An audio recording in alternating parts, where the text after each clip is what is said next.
a national pension fund. So the pension fund is a national pension fund. And our geographic jurisdiction or territory is Washington, D.C., all of southern Maryland, including Montgomery County and Prince George's County, and northern Virginia, as far west as Winchester and as far south as Fredericksburg. We claim King George County and a portion of Westmoreland County that is along the Potomac River. Our trade jurisdiction includes plumbing, domestic water, pure water, distilled water, RO water, deionized water, drain waste and vent systems, storm and rainwater piping, and gas fitting, fuel gas piping, natural, propane, butane, and soon hydrogen gas piping systems. We also install medical gas piping systems and laboratory gas piping systems, other special piping systems such as acid waste or corrosive waste piping, central vacuum cleaning piping, dental evacuation piping, irrigation piping, solar swimming pool piping, and gray water, rainwater harvesting piping, and water and wastewater treatment piping.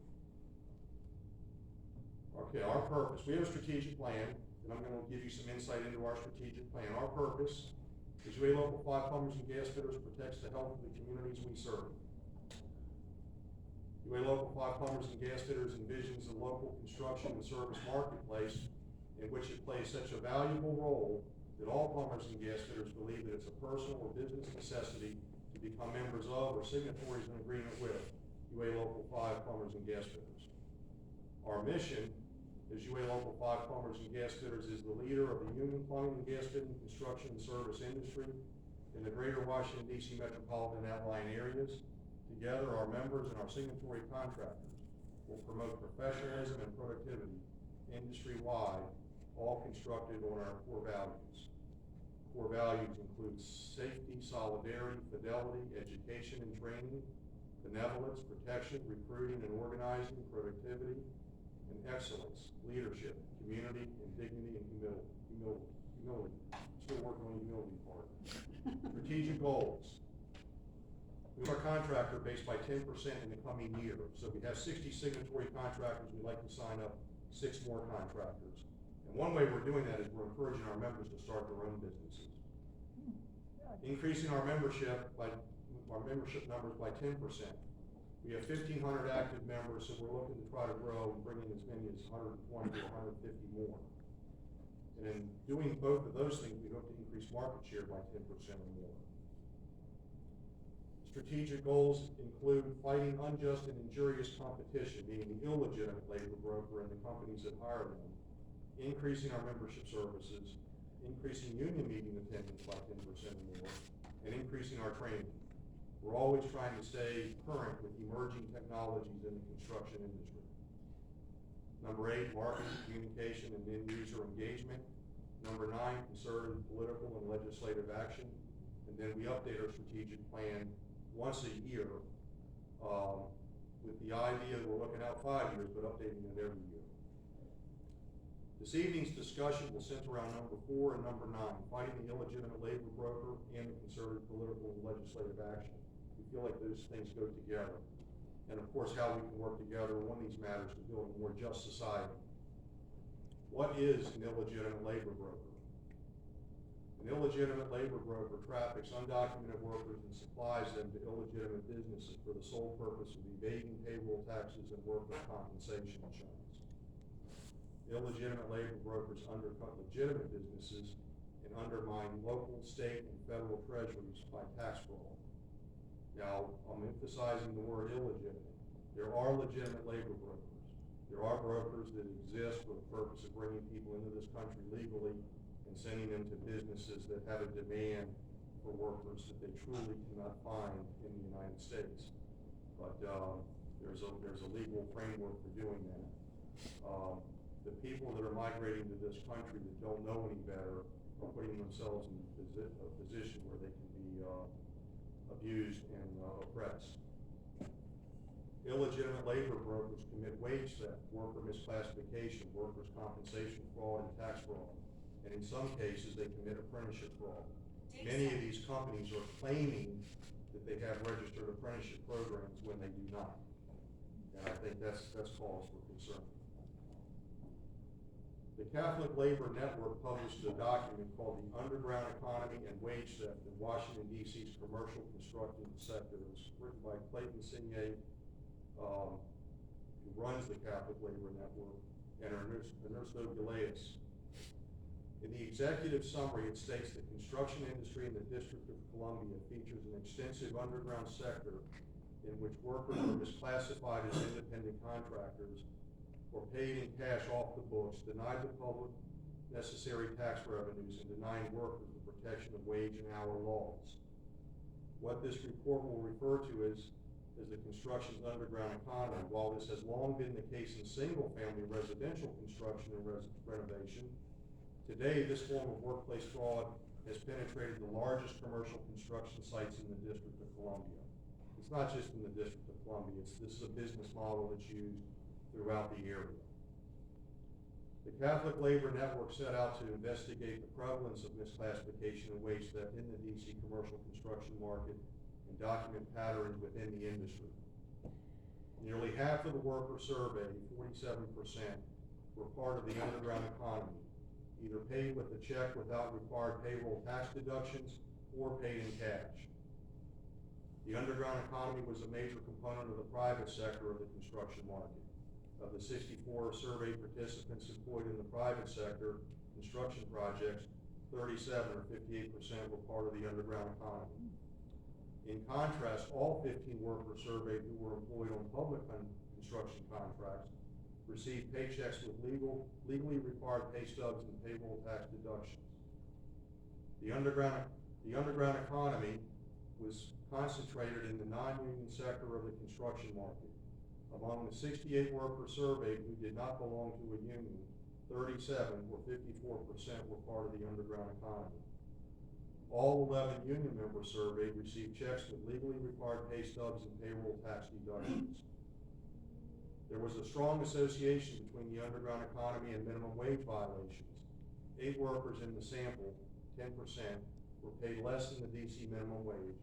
All 8 were part of the underground economy. None of the workers were issued a proper paycheck with a pay stub, and tax deductions received less than the DC minimum wage.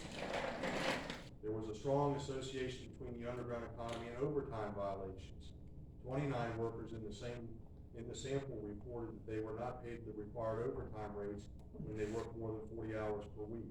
Of these 28, 97% were part of the underground economy. About half the interviewed participants employed by electrical contractors, and the majority of the workers were employed in mechanical, plumbing and HVAC, and drywall contractors participating in the underground economy. A well-developed system of labor brokers, employers of record who pay employees on behalf of specialty contractors, has sprung up in these segments between the established firms and their workforce to facilitate payroll violations. Most of the workers recruited by these labor brokers were immigrants unfamiliar with their rights or hesitant to exercise them. The heavy concentration of payroll violations and wage theft on the district's large commercial construction projects, especially among employees of mechanical, electrical, and drywall contractors, offers good opportunities for strategic enforcement initiatives targeting specific sectors within the broader construction industry. What can we do? What are we doing? Well, on the what are we doing question, UA Local 5 is part of the Mid-Atlantic Pipe Trades Association. And that is an organization that's made up of all the pipe trade unions in the Mid-Atlantic region. It's Baltimore, Local 486, Steamfitters Local 602 here, our sister local in Washington, Local 10 Richmond, Local 110 Norfolk, Local 489 Cumberland. And we're part of the DC Baltimore building trades and the Virginia building trades. We're all working to promote legislation in favor of private right of action, responsible contracting, prevailing wage, project labor agreements, registered apprenticeship, tradesman licensing, and prompt payment. In addition, UA Local 5, the Mid-Atlantic Pipe Trades Association, and the Baltimore DC building trades, our organizers visit job sites, meet with the workers, inform them of their rights, and act in accordance with existing law to get the mistreated workers the help they need. In addition, we have successfully used private right of action to secure for the mistreated workers back pay for wages stolen and damages, There are numerous cases settled and many more pending. There's much more to do. Chiefly, policymakers need to stand up in support of legitimate employers and contractors who do not misclassify their employees and instead hire employees and legitimate subcontractors who provide good wages, health care, retirement, and apprenticeship opportunities. UA Local 5, Plumbers and Gas Fitters, has more than 60 signatory contractors that provide good wages, make contributions to our medical, pension, retirement, and training funds. They are our partners. They employ over 1,250 plumbers, over 250 apprentices, and numerous helpers. We advocate for the strong, positive arrangement every day. We're open for business. Apprenticeship applications can apply at our website and online. Helpers and journeymen can come to the local union office on Walden Lane and make application Monday through Friday from 8 a.m. to 3 p.m. And currently we have a real need for plumber construction site supervisors and plumber service technicians. Many of our contractors are hiring project managers. Now, project managers are not covered under our collective bargaining agreement, but the contractors know that we know a lot of people. And they will contact us and let us know if they're hiring project managers, even though these are people that may not become members of the local union. We work together. We have additional classifications for tradespeople working in the core drill, saw cut, and ground penetrating radar sector of our industry. Helpers and technicians and mechanics interested in this work can apply at the local union office as well. And now I'll take questions and answers. Any questions? And for those who do want to ask a question, you can go right over here to Jet. And we please ask that you monitor the results of what we're going to ask. So you get 2 minutes, one question. So we want to respect lose time as well. So please, any questions?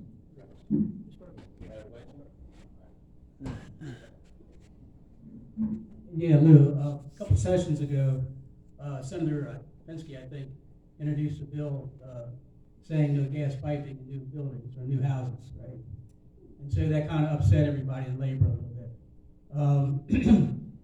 What are we doing to train people, and what are we doing to address gas piping? What is the alternative solution, you might say? Okay. Currently, we're still teaching gas piping installations here at the school. You're correct. There are a lot of bills that have been proposed in Maryland, DC, and Virginia to eliminate natural gas piping. The legislation has not been all that well written, and it's something that we Local 5 are opposed to. But we're continuing to train people to install gas piping systems properly, to put the equipment in and tune it properly. And one of the things you read on my bio is there's a task force called the Hydrogen Gas Task Force. Hydrogen gas is currently in some of the model codes, but the Uniform Plumbing Code is being upgraded. And eventually, I think the plan is to put hydrogen gas in the code and take natural gas out of the code. That might be good news for some. I would just like to see hydrogen gas as another chapter and another alternative. Hydrogen gas, as you might imagine, is very explosive. And if they go with a 100% blend, the systems are going to be all stainless steel. If they go with a mixture, we might be able to keep some of the carbon steel piping that we have now. So when I read my report at the union meeting, I'm informing our training program and our instructors and our journeymen. Keep a close eye on this, and we'll take a good look at it when the code is written. We want to be ready again to stay on top of emerging technologies. Whatever the code official approves, we want to be able to install it safely. I think we're all familiar with the gas explosion that happened in Silver Spring. The maintenance worker was trying to clear a drain line and went downstairs, probably in the basement or the crawl space. It had to be dark, and cut through the pipe, thinking he was cutting open a drain line, cleaned it both ways and put it back together. He was cutting into a gas line. And panicked, ran out of the building. Eventually, once the building met that 4 to 15% flammability range, the building blew. I know that many of the building inspectors involved in this are now debating who should have made sure that those labels was on that piping so that that individual would have known that they weren't cutting into a drain line, they were cutting into a gas line. Every commercial project I've ever worked on, one of the last things we do is we put labels on all the piping. Every 20 feet, every time it enters a new room, every time there's a change in direction. We also label all the valves with a tag and create little charts that tell the maintenance guys, turn this off if you're trying to isolate this and that. And it's just a shame. We don't need any more bad publicity. And yet there's plenty of it out there, and it's unskilled people that don't know what they're doing or making it bad for all of us. But I would promote legislation that says if we have natural resources that we know are in Maryland or in Virginia, in the Mid-Atlantic, that we learn to use them properly, and we fund the universities and the schools, the engineers, so that we can learn how to use our resources effectively and properly. So I hope that answers your question. It might not be good news to a lot of people in this room, but I am a gas fitter. I taught gas installations for 10 years. I know it can be done properly and it can be done effectively and efficiently. We just need the right people doing the work.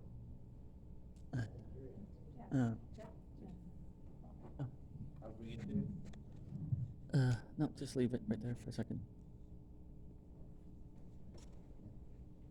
It's a quick question. My question is, does your apprenticeship have an age limit? From No. low to up? Used to, many years ago. My dad was in the Marine Corps, and when he came into the apprenticeship program many years ago, service members had extra time to sign up. So when he started his first year class, he was like the oldest guy there. But now there's no age limit. And there's a lot of people considering the trades as a second career.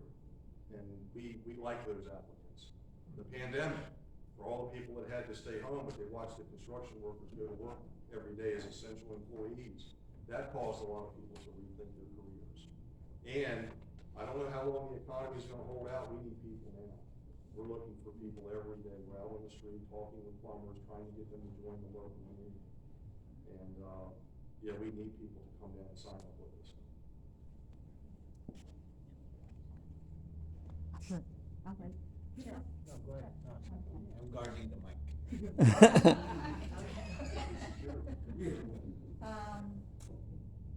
Is there a education limitation on what somebody has to have before they can? GED. Excuse me? A GED. Okay, and how do you recruit? Is there a proactive program? Yes, Are there you is. working with school districts? Great question. We visit the high schools. We just had Industry Day here yesterday. We visit the high schools. They invite us, but we do the outreach. All of our agents are also part-time organizers. 1 day a week, I try to get out of the office, I put on my plumber clothes, and I visit the supply houses. I visit the VOTEC centers. I actually live in the Fredericksburg area, and there's the Spotsylvania County Career and Technical Center. And that was always my favorite place to go home, get a quick bite to eat, and then go to the technical center and try to meet with the students before they would take classes. If I couldn't meet with them before they take classes, I would wait for them to come out. And one cold, foggy, dark night, there was this person who was in a hurry to get in the building. I was handing him my flyer, and the guy said, "I know who you are." And I realized it was an older gentleman, it was a plumbing instructor, it was not a student. So, yeah, we're out every day looking for people. And a lot of people come into the business and realize suddenly it's not for them. So there is a little bit of turnover. We can compensate for that by recruiting even more. Okay. One last question.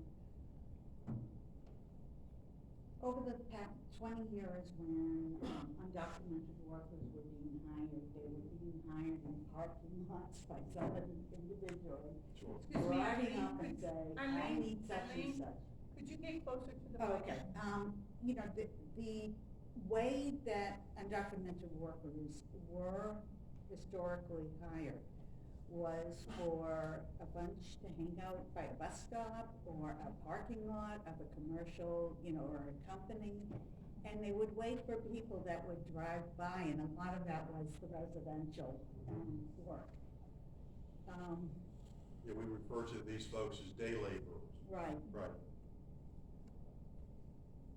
Are the illegal or those that are hiring now, are they more actual companies or? It's is more it- organized. It's more Yeah, organized. the type of work we do, mainly, our niche market is heavy commercial. Right, And this report that the Catholic Labor Network did focused on that heavy commercial sector. The report acknowledges that this has always been widespread in residential. If the carpenter or the builder couldn't keep up, he would go up to the 7-Eleven and get the day laborers paying cash, and that's always been a thing. But now it's more organized. And the illegitimate broker is in contact with the coyote. I think many cases these people are being tricked into making the trek up to the border, and then they're coming into the country, and then they're being dispersed. As we're trying to build our membership, anybody that's documented, we can bring them into the local. But more than not, our companies are also doing a lot of government work that requires a security clearance. right. So our contractors are not in a position to sponsor these folks. We bring them all in. And it's kind of a shame I mentioned licensing. We get about 300 or 400 applications a year. The people will claim to have 5, 10, 15, 20 years experience. They will list prominent non-union mechanical contractors, but they have no license. And I remind my buddies in the building official universe, I'm constantly reminding them every 2 years I'll send out an email. By the way, we processed this many applications last year, and this many people applied, and this many people claim 5 years or more experience, but they haven't a plumbing license. I'm on the WSSC plumbing board. I sat through a hearing. The master plumber got the slap on the wrist, and the reason he got off was he kept reminding the board that his client had a master license. His client did all the right things. It was the journeymen that were doing the work without a journeyman's license were the ones that were the violators of the WSSC code. Well, the inspectors didn't write them a violation. They wrote the company the violation. But in fact, the company had the master license, had pulled the permits. The workers themselves did not have to require certifications.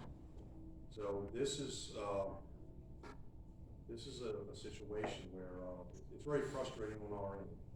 I'll give you an example of the worst case that I heard recently. It's called City Ridge, a high-end apartment complex in Washington, D.C. Our organizers were out on the streets talking to people. This was the labor broker that came to us for help. And if you can imagine, we're all over at the steam fitter school on a snowy Saturday morning.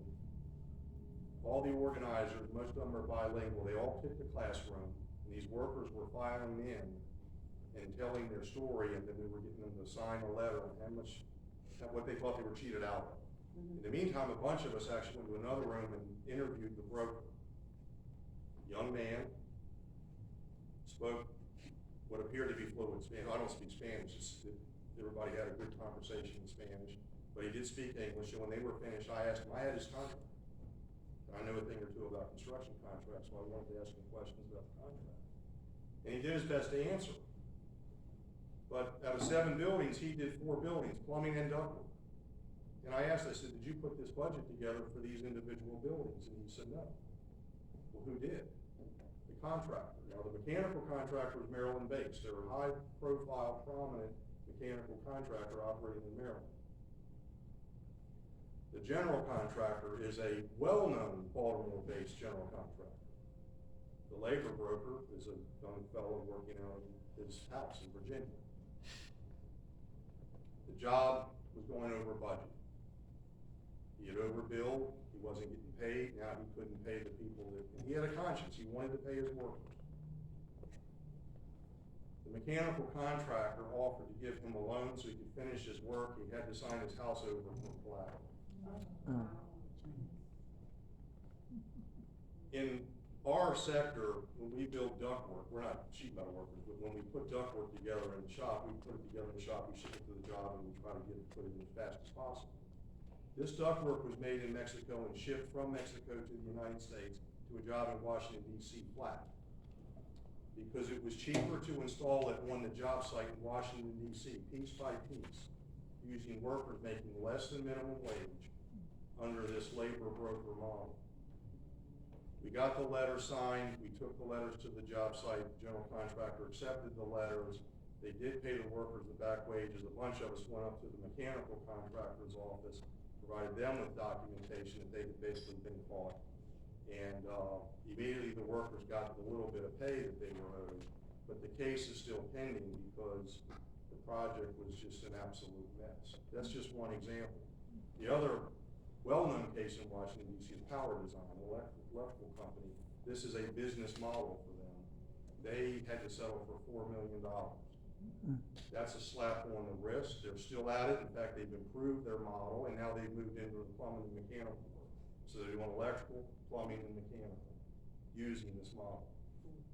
So this is prominent. This is prevalent. I mean, this is huge. Put it to you this way, if Local 5 can solve this problem, we'll have 100% of the market. Well, retail workers as well as hospitality workers are often undocumented, and the employers doctor up fraudulent papers and put the people under threat. They will call ICE if they do anything to try to protect them. That was another famous case in Florida. I was actually at a meeting on a Saturday morning about wage theft and worker misclassification.